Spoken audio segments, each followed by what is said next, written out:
Okay, right now we're here in the Department of Public Works yard here. So behind me is some of the equipment that's going to be used for the cleanup over the next several weeks in the month of October from Hurricane Ida's remnants. As you can see, Department of Public Works, we also have a boat that we used for the water rescue down by the apartments. But all this equipment that we've purchased over the last 2 to 3 years was all geared towards from the storms that we've had that we've been needing in an emergency. And it's now becoming abundantly clear. It's great that we did purchase this equipment, that now they're going to come into heavy use now over the next several weeks. And the lead time when we sign a contract with some of these equipments may be more than a year, 15 months.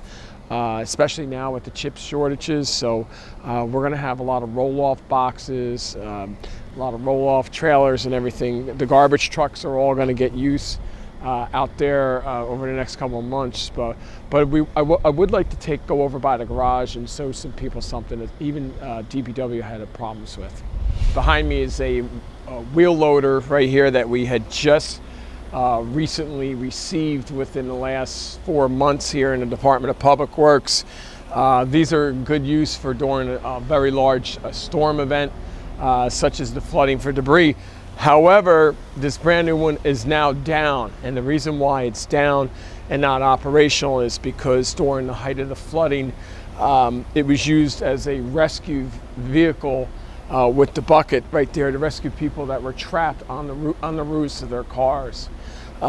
So what happened is that a lot of the hydraulics for the machinery here for the wheel loader got water in it, and so now we have a repair company coming in and see if they can fix this, and we really are going to need this for clearing a lot of debris. But I want to credit the Public Works employee who drove it in to save the lives of several people that were stranded, and they even save a swift water rescue team whose boat got entangled around a traffic stanchion and some trees, and they couldn't get the boat out. So credit to the employee. As you see, they're trying to drain down there, trying to drain the water out of the hydraulics here. So, but in the case of the rescue, they normally would bring the truck up here, and people would get into the bucket right here, and then they would back out and take them to safety to where the regular first responders are. So it's a shame that the new truck is down. I mean, new equipment's down, but more importantly is there was no dollar number on saving several people's lives. The equipment can always eventually be replaced or repaired, but when a loss of life happens, you can't replace that. So thanks to the Public Works Department for pitching in along with our first responders. So we're going to take some other rides around town and show you the damage now that some of the water's receding. Okay, we're out here in the Cedarwoods development off of Piscataway Road, which is Tower Boulevard out here. You can see behind me a lot of the damage that happened out here when the Ambrose Doty Brook overflowed. Part of the problem with this stream is it ultimately goes through Middlesex Borough and then goes into the Raritan. But when the Raritan is backed up, all the water comes back up and there's nowhere to go. So what happened is this whole parking lot was filled with cars, and obviously you can see a lot of the cars have their hoods up and their trunks up that they're trying to air out. And if you could see the sheer pressure on a lot of these garage doors that were pushed in by the water. And then in some of these units here, the garage units, you could see where the watermark was a good 2 feet inside their units. This is like the storage area for the ground floor and the third floor units, and all the first floor units here were all flooded out. We even had swift water rescues in this area that were called out to get people out of here. The folks that were on the third floor were not evacuated, but everybody on the first floor was evacuated because all these cars were submerged. So this is one of the tough calls, and a lot of people probably did not have flood insurance because it's not in the flood map area. So when you have, like I said before, 10 inches of rain in less than 5 hours, it doesn't matter where you are in the country, you're gonna have flooding problems no matter what. So now we're gonna go to a couple other spots in town that suffered some significant damage. So we're out here at Columbus Park Extension here on New Market Road in Lakeview. As you can see, now this is 48 hours after this rain event, and you could see the flow coming from the dam. But more importantly is this whole area was submerged. You had at least 5 feet of water through here. You could see all the debris that's just along the poles, the benches. The parking lot is nothing but mud. The Department of Public Works actually did start cleaning up over here, street sweeping where we could. But what's going to be very time consuming and costly is the fact a lot of this just can't be power washed down. It actually has to be by hand. You have to pick the debris off. So that's going to be a problem. And that's not just in this park, but several of the other parks along with the waterfront. So I'm asking a lot of the residents, just be patient while we're fixing this. Because as you can see even right here, everything's going to be time consuming. I mean, it looks terrible, but you know, there's nothing you can do. But I was just very impressed on the size and the sheer velocity of the water coming. We had actually lowered the lake level before as much as we could before the storm hit, but you know, it looks like nothing was ever done out here, which is a shame. So yes, we're going to be in recovery in a lot of these parks. So I think now that we got some shots here down here by the waterfront, we're going to take a stroll over in some other park areas in town.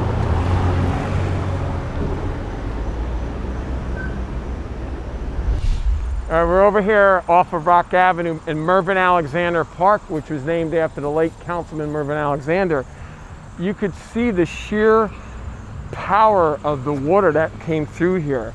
Not only did the trees get saturated and topple and crush the swing set, but the safety pads for the playground, which normally sit in here, are now lying over there and over here, which means we're going to have to do some restructuring. These are all concrete rubberized safety pads out here on all the slides that's there for when kids slide down, they're hitting something. All these have been ripped out by the water and pushed all the way over here. And fortunately, you know, obviously no children were in the park at the time, but you know, look what could have happened. That's why we're always very concerned in our parks that we try to elevate or take down any tree that looks maybe diseased, because the last thing we want is an unhealthy tree or limb coming down and topple on somebody and having potentially a catastrophic injury. So this is just some of the damage that was done, and it's going to be a long road to overhaul a lot of these parks. And the township understands, because there's a lot of residents out there that are going to, similar with their homes that they live in or their apartments that they're renting, they're going to be going through the same thing. So we're going to take another spin around town and show you some more damage. Now we're over in Veterans Park, formerly known as, most people know it as Possumtown Park. You could see where the water level came up to the building here and basically tossed a lot of the benches around. There's so much dirt, for lack of a better word, that all this has got to be entire parking lot. The gazebos all have to be power washed. You still have, over here, you still have a lot of vehicles that still need to be towed away from when the water was all the way up. So almost every one of our parks, anything near the water, all has some form of damage done that's going to require a lot of work. So fortunately for us, we did take down a lot of the diseased trees here in this park over the last 5 months. So we didn't have the issue like over Marvin Alexander Park, where you had a weakened tree that was toppled because of the moisture in the ground. So all these trees that are here now are all healthy, so they withstood the storm here, so they should last a number of years, hopefully, knock on wood. So now we're going to go take a look at the apartment complex down on River Road. All right, we're down here at Birchview Apartments. The water has receded along the river. If you can honestly see how tall the water was up to that sign, the apartment complex sign out here. And the cars in the background by me were just pushed around down here by the sheer velocity of the river. And that's when officials such as myself and emergency management tell people, don't go near the water. If the water's able to move these cars around like little ping pong balls, think what it would do for a person who's just walking through.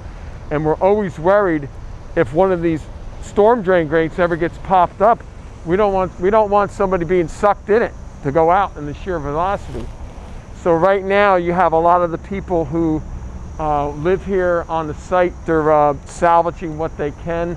The power is off here to this complex and the adjacent complex at this point. And if you think about it, probably half these cars have all been damaged. All these cars over here have all been damaged. They're trashed.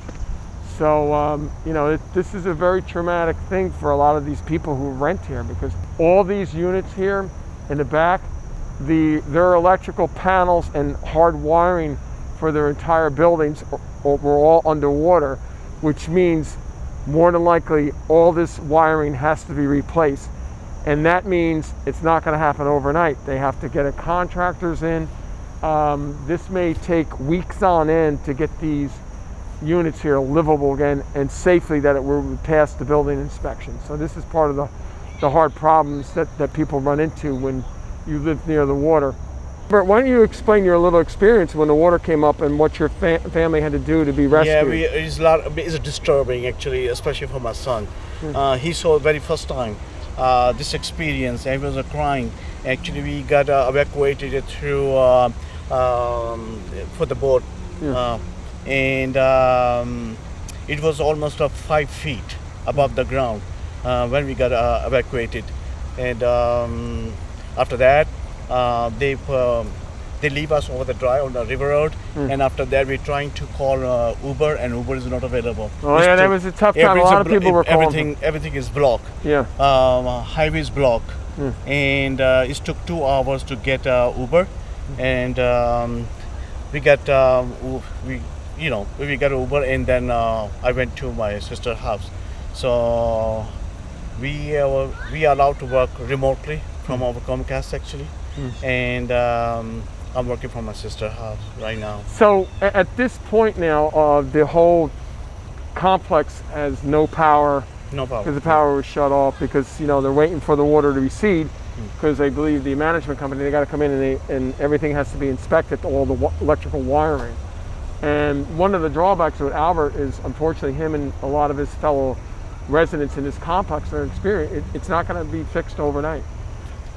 This may take several weeks on end, because if you look at the water line on the building, that just gives you an idea. It's like at least 12 feet in this back end here, and look at all the cars that are strewed all over the place. It just gives you the sheer volume and the strength of the water here, and what kind of damage it can do and cause upheaval in people's lives. Exactly. The first time that when I moved over here, and that time they rebuilt that all reconstruction, and it took like 3 to 4 months back to normal.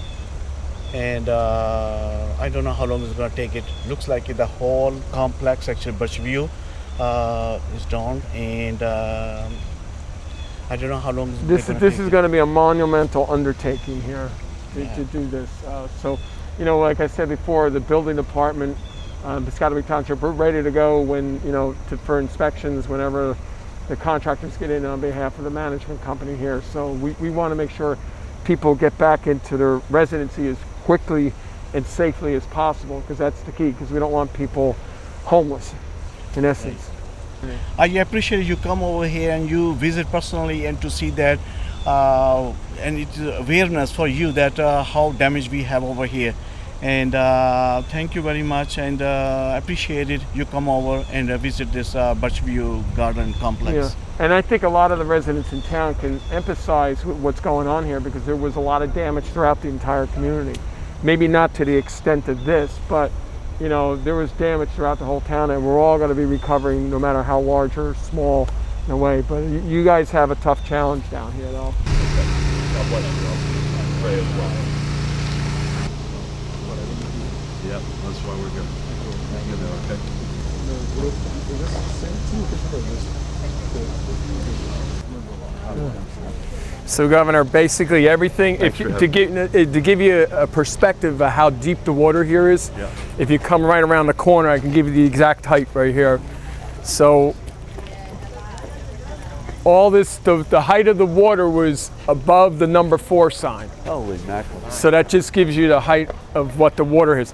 So in essence, all these units back here, in the middle of very early of the morning, everybody had to be evacuated by boat or a large wheel loader out here. So, you know, it was very traumatizing. Is that middle of the night? In the middle of the night. Very traumatizing for these kids. Yeah. You know, they're getting woke up in the middle of the night. They don't know what, all they see is hear sirens and people yelling out for evacuation. Yep. And next thing you know, and then in the interim, you have the flash flood alerts going off on cell phones Yep. or tornado warnings. And so it was a very traumatizing experience for a lot of the young kids. How far up into the complex? I went all the way up to River Road. All the way up. All the way up. And so basically, in essence, what's going to happen here now, working with the management company, they're trying to, they're going to have teams come in and evaluate the electrical systems in here to see if, obviously, these back ones have been compromised back here. So they're going to have to rewire all these buildings back here. Yep. If the ones up front haven't been as damaged as much, we might be able to get the residents back in. Yep. Right now, none of these units here have power. We even had to fish out one of our county commissioners. Her car was flooded out on Stelton Road. You County. Yeah. So, We're driving through and then Where? What road? on Centennial Avenue, right Yeah. in front of the Yeah. house there. We were driving, and then God bless you. unfortunately, Were you alone? I was in the car by myself. Yeah. And then I got out, and fortunately my parents were behind me, and I was able to actually jump into their. They have a bigger car, Yukon Denali, so I was able to actually get into their Thank car. God. Yeah, exactly. It's just amazing the power, the force of water. Just move these cars around over here. We actually towed out 85 cars so far around Piscataway. We're actually having them stored up at our Little League fields. Yep. And that doesn't include the damage along the River Road corridor. So Yep. I suspect you're looking at probably 250 cars township-wide, if not more, that are Piscataway alone. Piscataway alone. So, Ronnie, were you okay in your home? My home personally, yeah. Were you okay in your home? oh, When you yep, ran? absolutely. We had a lot of damage, evacuations and car towings and rescuing people out of their homes. We did actually have a very good system once the emergency management and the fire department fished everybody out here. We had our senior citizen buses here taking them to our new community center, which is our official evacuation site. It worked like clockwork. I was very impressed with that between the staff and the facility. Everybody in town who had to be evacuated there was very impressed. As So awful as the toll is, and, you know, we're now up statewide to 26. I Yeah, don't think it yeah, includes your person. The amount of stories of people getting rescued are just overwhelming. Hundreds in each community. Well, we're going to be working with the school district to make sure all these kids that had to be evacuated, which is traumatizing for them, Sure.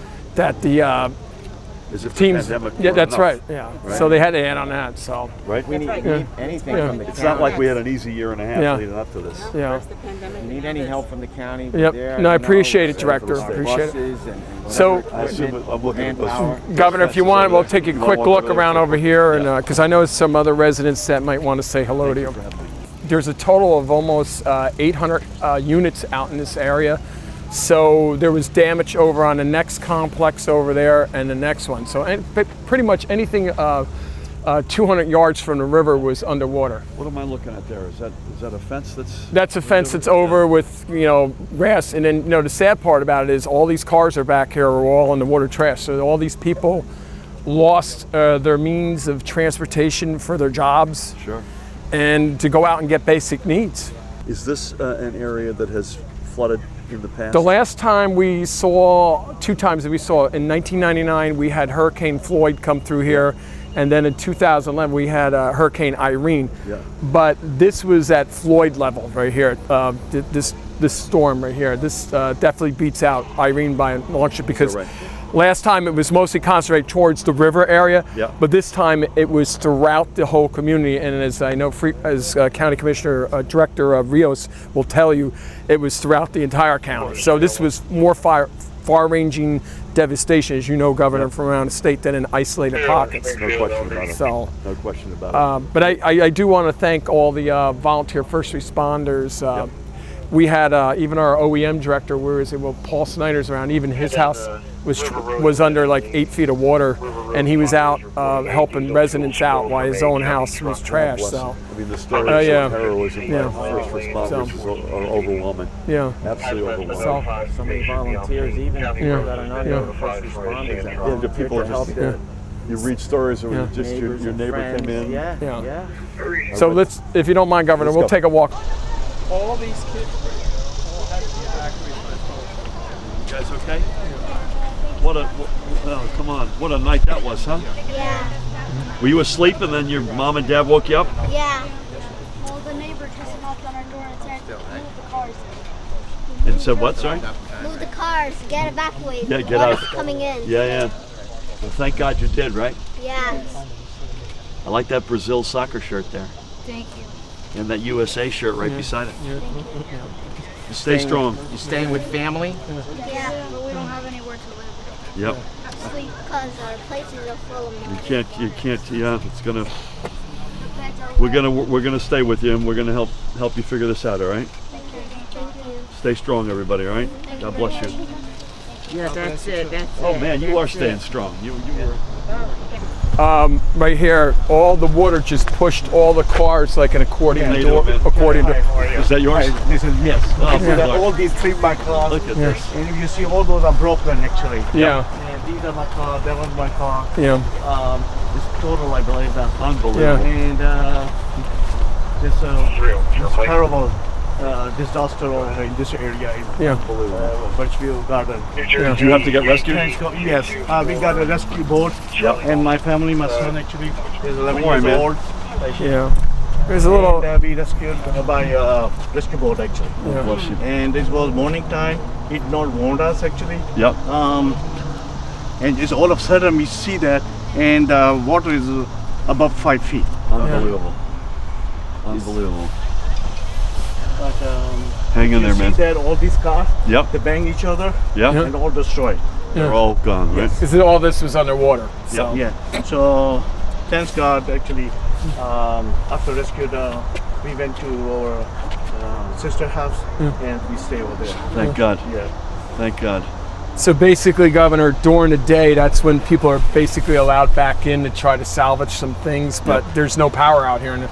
And I don't see the power coming back on in this complex, at least from halfway down, possibly for a month. Yep. Because if all the wiring electrical wiring has to be ripped out, because don't forget there's salt water intrusion here, it's brackish water. Yep. So I've been being straight up with people. I don't know how long it's going to be. It could be a month or The more. last thing we need to do now, and I agree with the mayor, is to overpromise and then under-deliver. We can't do that, and this is going to be a long road. There's just no question about it. But I'll also say with the same amount of conviction that the town, the county, the state are going to stay with you as long as that road is. All right, and the federal government. Thank you. You're coming over here God bless you, man. personally, and you now see the how much. You could see it. Yeah. It's a big impact when you see it with your own eyes. And I've been in a number of communities. I'm going to spend a lot of this weekend doing more, and it makes an impact when you see it. So thank you. I appreciate it. All Thank right. you for coming over Take here. care, man. Thank you. Just to say, I want to thank Mayor Waller and members of council for not just hosting us here in Piscataway, but for extraordinary leadership over the past now going on 72 hours. So Brian, thank you. Your first responders, as in so many other communities, just incredible heroes. I want to thank the Commissioner Director and great leader here to my left, Ron Rios. We also have Commissioner McCollum with us, who had her own challenges, Charlene, right? So thank God you're okay. And I want to thank you for the county's work. And listen, this is yet another example of how devastating this storm was. Tornadoes in the south, thank God, no loss of life. Flooding in so many communities in the central and northern part of the state, and sadly now that's up to 26 losses of life, overwhelmingly due to water. So this community, just seeing a video of how inundated it was, and now seeing the after effects, and got some guys who I spoke to, bless you guys, and wishing you the best as you recover. And as I said to many of these folks, the mayor and his team in Piscataway, Ron and Charlene and their team at the county level, I guarantee you, me and my team at the state level and God willing, we'll get a robust federal response. We're already started a good process there. We're going to stay with folks. It's not going to be a short road. I think it would be committing a disservice if we gave people the impression this is going to be an easy recovery, because it's not going to be. But we will stay with folks at every step of the way. So thank you very much, Mayor. Thank you, Director. I want to thank you and your emergency management staff. At the local level and county levels, as Director Rios knows, there's always training exercises 365 days a year with emergency management and our first responders.